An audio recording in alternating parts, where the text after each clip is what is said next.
Hi folks, I'm A. David Singh. Today I'll be reading from the first book of Magical Rome Universe, Dead Boy's Game and the Broken Bow.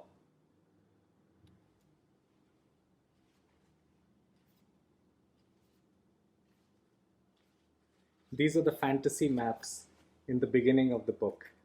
Please pause the video to see them in detail. Chapter 1, The Banished Druid.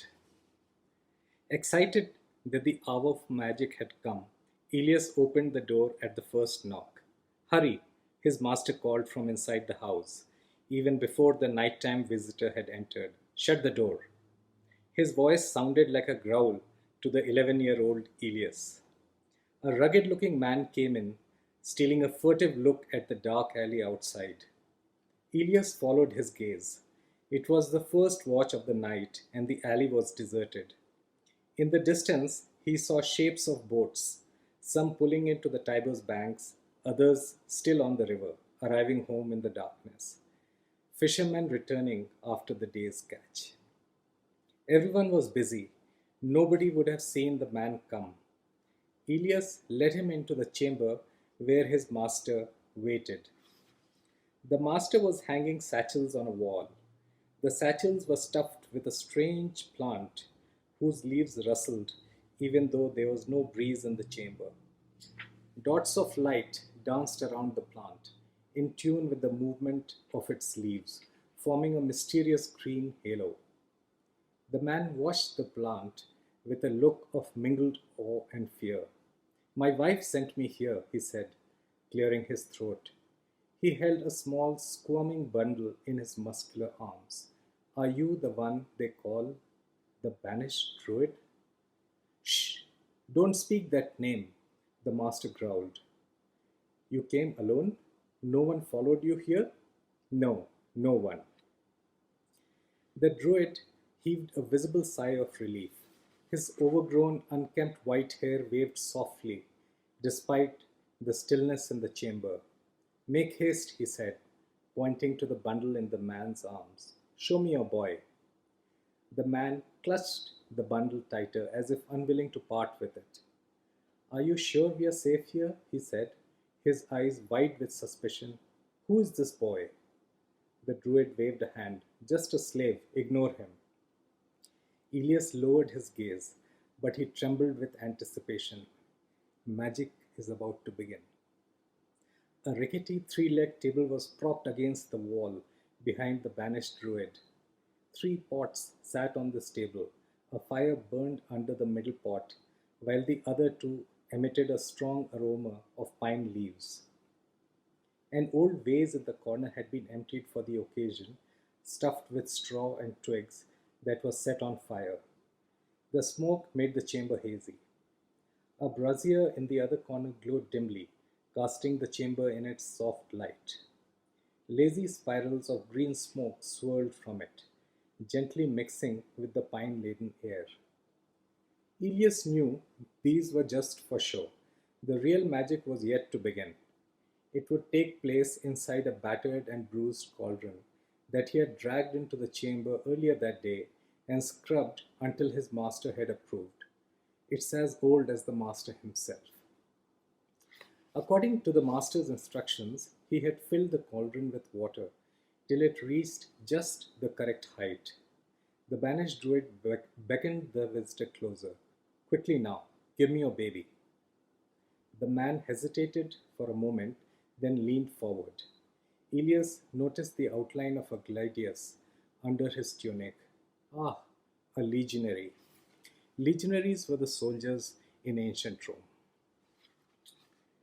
As the legionary handed his baby over, his gladius brushed against the druid's thigh. The druid flinched, nearly dropping the baby. Careful with your weapon. I don't want any accidents. The legionary nodded and shrank back. The banished druid placed the baby on the table behind him. The baby flailed its arms within the confines of its clothing. The banished druid seemed oblivious to the baby's discomfort. With jerky hands, he removed the layers covering it. The baby bawled loudly as the banished druid disrobed it. Elias crept closer. So this is the lucky baby. What's its name? He asked, his childish curiosity overriding his deference as a slave. Julius, the legionary replied curtly. The banished druid shot Elias an angry glance. Quiet. He hit him on the arm. Now bring me the other one. Elias leapt into action before the master could strike him again. He opened a small wooden chest beside the smoking brazier and lifted the other one out. The other one was wrapped in rags. Elias gently placed it next to Julius on the table. Unlike Julius, the other one lay still. Ugh, the druid grunted as if unconcerned. But his eyes gleamed in the firelight. Elias knew that look. The druid began peeling the rags off the other one. His movements showed care and reverence, as if something valuable lay within the tattered bundle. From inside the rags emerged another boy. A thick mop of curly black hair crowned its head. Its eyes were closed, its body unmoving and blue. Elias knew that the other one was dead, but he felt no revulsion toward it. Only one thought occupied his mind, filling his heart with excitement. Magic is about to begin. After stripping the dead boy completely naked, the banished druid stepped toward a wall where tools of all shapes and sizes were strung haphazardly. He ran both hands over them and selected a sickle. Past the rows of sickles hung two satchels overflowing with a bright green plant. It was a curious looking plant. It bore no flowers. Instead, its angular leaves were arranged in a circle like petals of a flower. Elias had counted them, 7 leaves forming one leaf flower. They shimmered with a mysterious glow. Elias rubbed his hands together. This is the best day of my life. Bright dots of light floated lazily in the air around the mysterious plant, making a faint buzzing sound. Elias had tried to catch a dot of light earlier, but it stung him and buzzed away. Despite the pain in his palm, he felt free. Free from the drudgery of daily chores, free from slavery itself. The banished druid swung his sickle and hacked a sizable chunk of the plant from the satchel. As he brought the plant to the cauldron, several dots of light detached from the satchel, churning around the cut green plant, as if breathing life into its leaves. A sinuous, sparkling trail of light glowed in the wake of the plant's journey from the satchel to the cauldron. Elias held his breath, following every move his master made.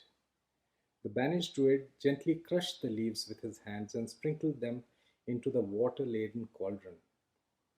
The accompanying dots of light paused when they hit the water's surface.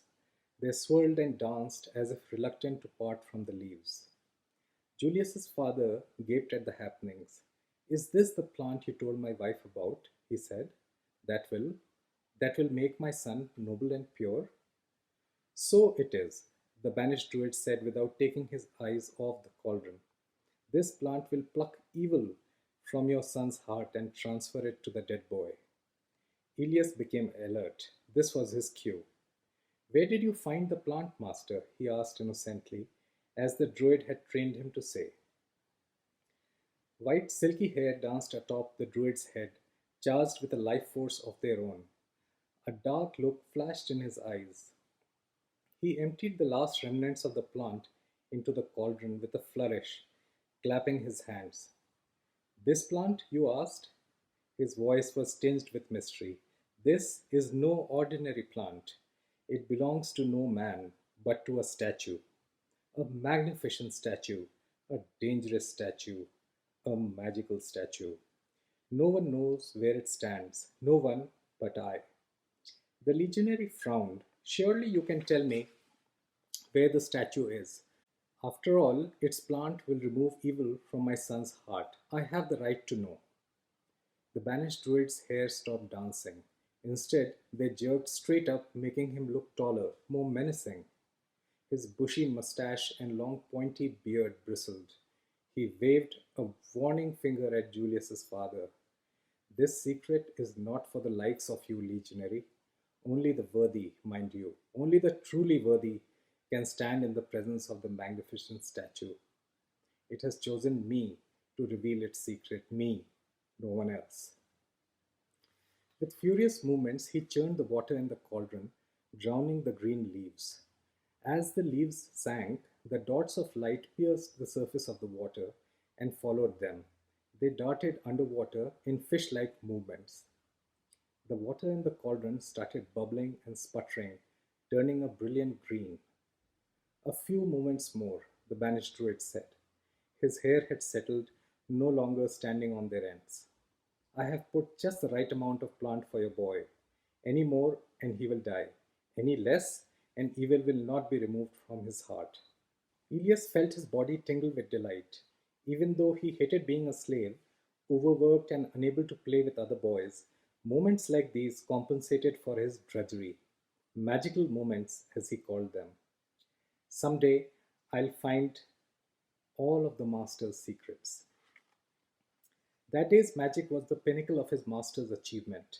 In the past, Elias had seen him experiment with rats and rabbits, trying to transfer evil from live animals to the dead. For many months, when the master had met with failure, he would disappear into his library for days. Elias was sure that the master was not eating or sleeping, so engrossed was he in solving the problem.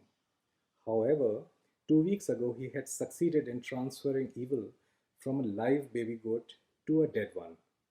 That night, the two of them had feasted. The three-legged table was piled with plates of juicy olives, lobsters, and fresh oysters. The master had insisted, "Eat, eat all you want. Eat till you burst." Being a dutiful slave, Elias had obeyed his master to the letter. He had eaten, and he had burst. Satiating memories of that night coursed through Elias, but he held a doubt. Would the goat magic work on human boys? Elias wanted to ask his master, but then thought better of it. If the master was confident, then so was he. The master had even worn a new black robe and made his eyes fierce with kohl. There might be another feast coming up tonight if all went well. Elias felt his mouth water. Meanwhile, the banished druid had been droning on, oblivious to the gluttonous thoughts running in Elias's mind. Months of perfecting my technique. He stirred the hissing, sputtering mixture rapidly with his hands. A thick, blood-red pigment oozed from the shredded leaves and purposefully dispersed into the surrounding liquid to overwhelm the green. This is my moment of glory. My genius will be rewarded with success. Red fumes shot from the cauldron, zigzagging upward like lightning, and crashed on the ceiling, filling the chamber with red smoke. The potion, it is ready, the banished druid said. Without warning, he reached for Julius and the dead boy. He grabbed their ankles and swung them off the table, holding them heads down. Let me show you a short clip of this dark scene.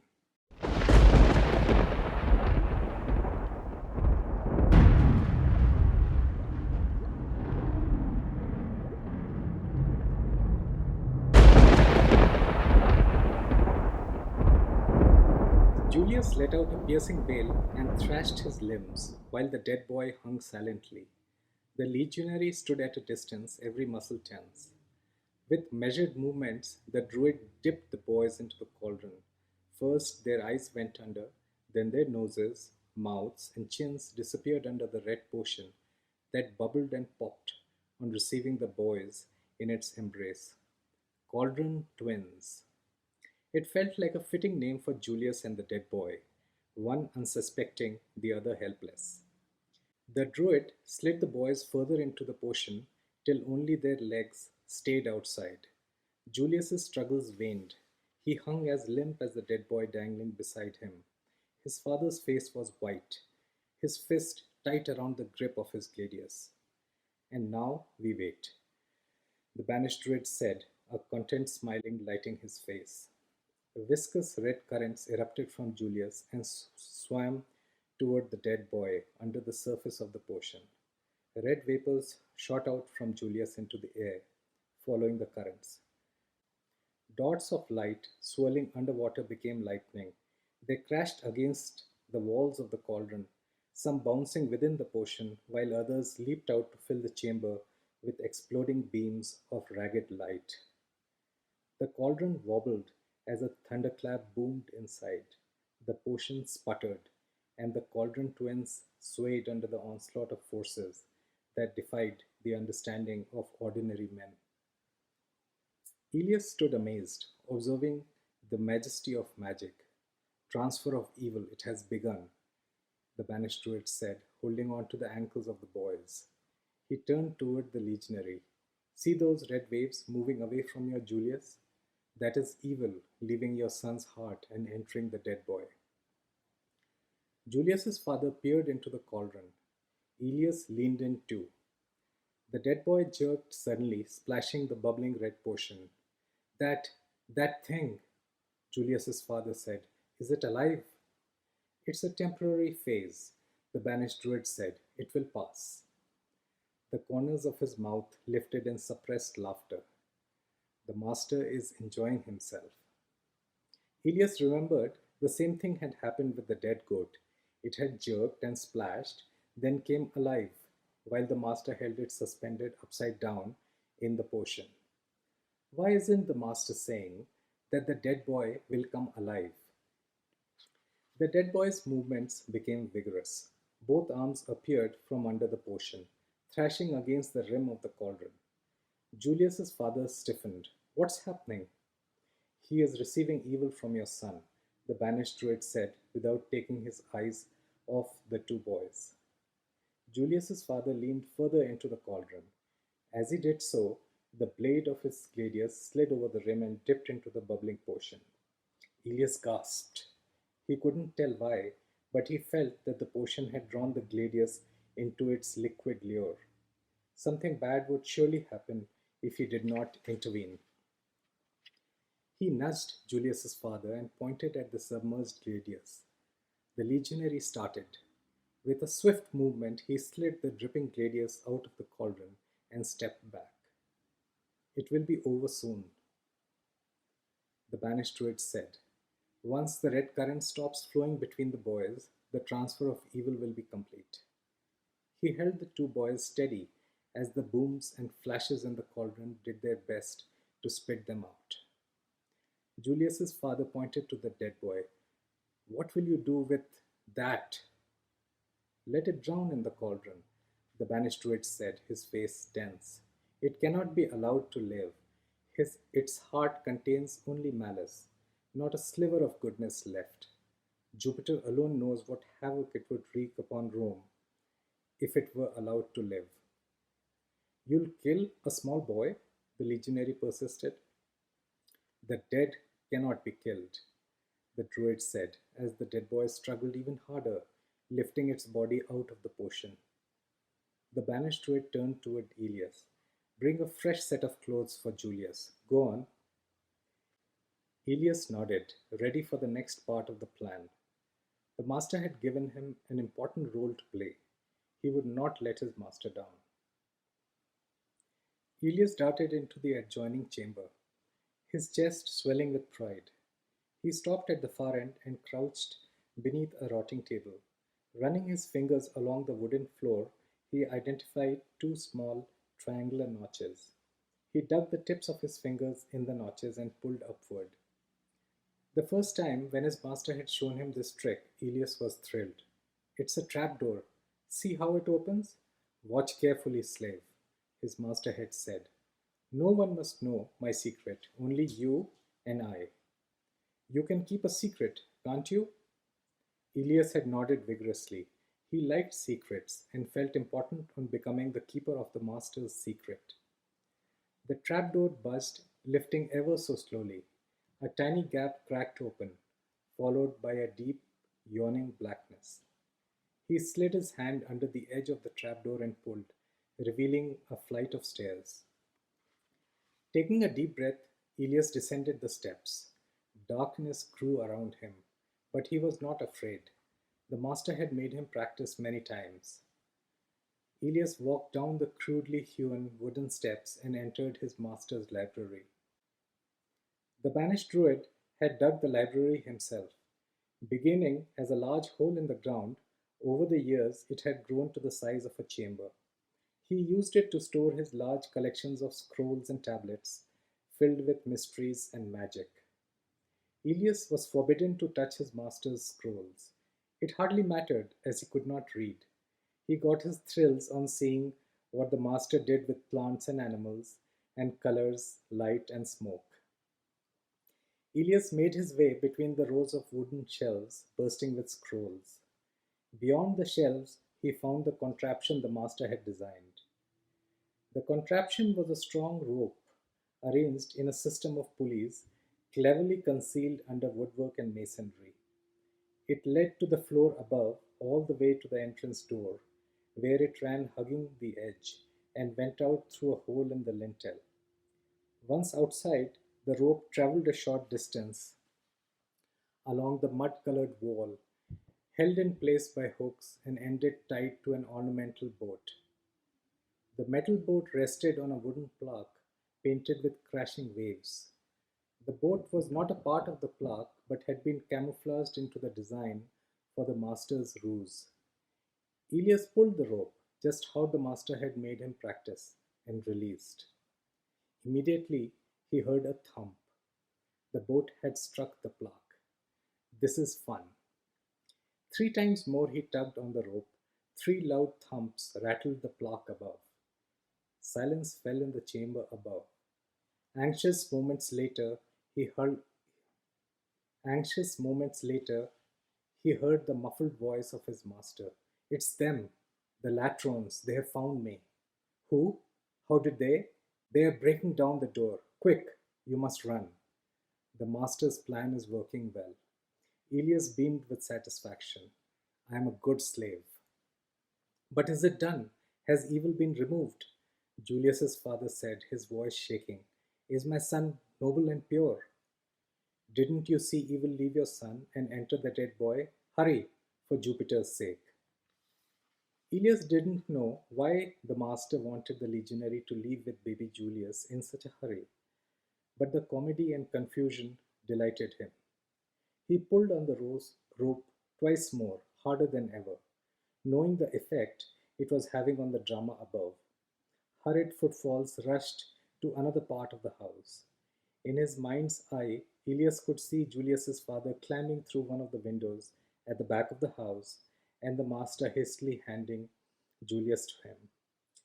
The chaos died down soon enough, and the chamber above fell silent.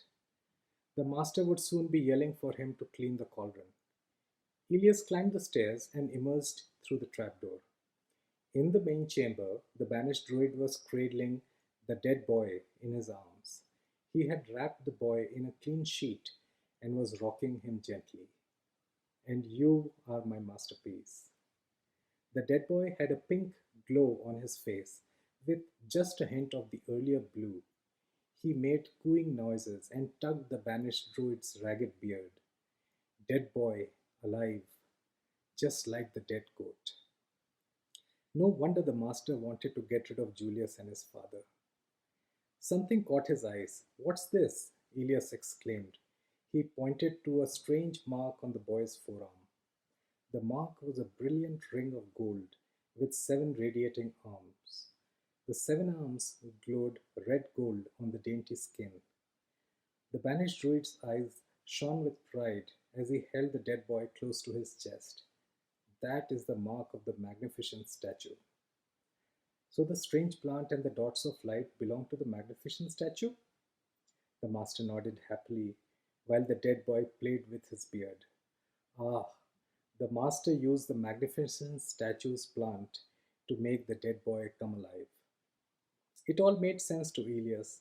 The strange plant, dots of light, transfer of life inside the cauldron, and now the mark of the magnificent statue.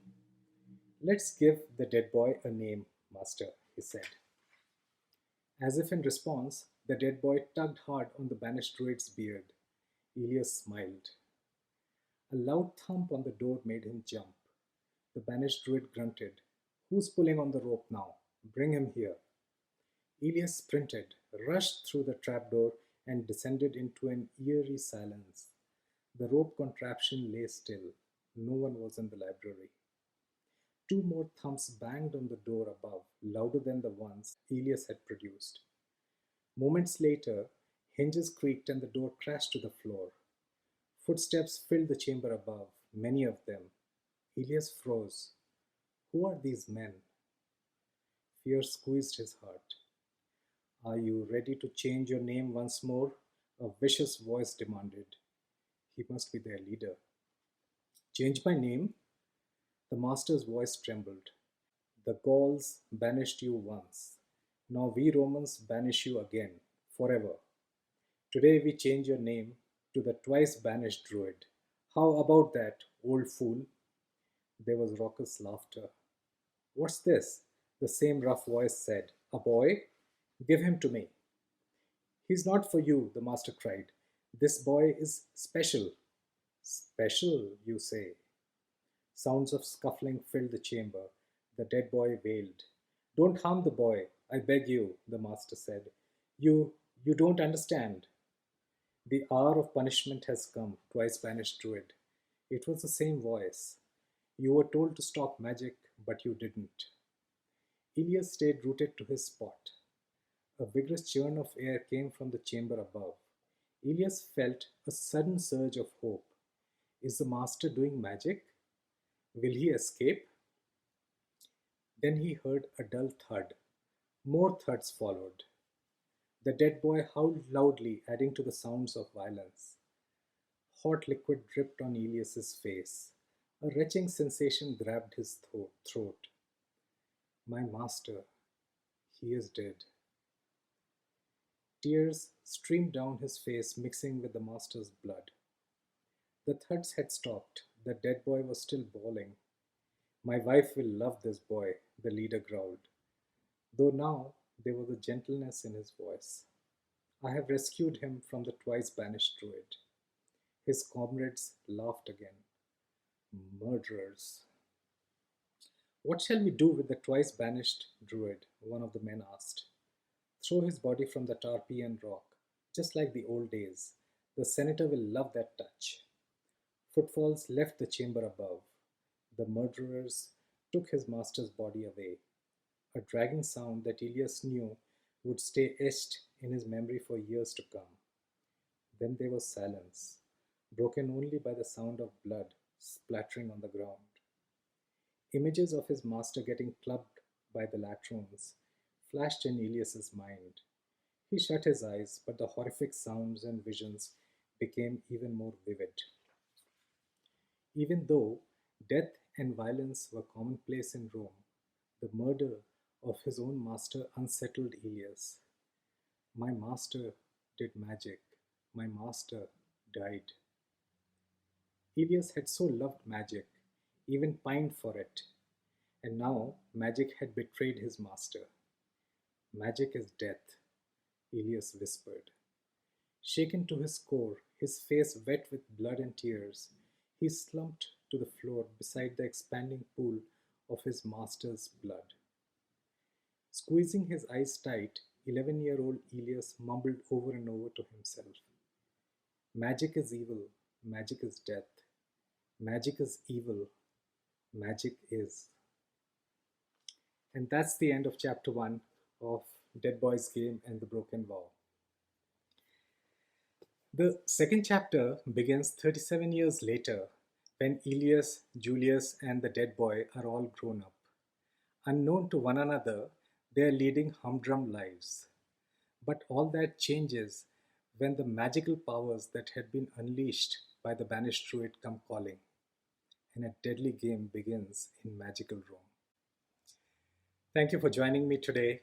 Now I invite you to enter Magical Rome universe, where a strange cauldron bubbles with magic waiting for you.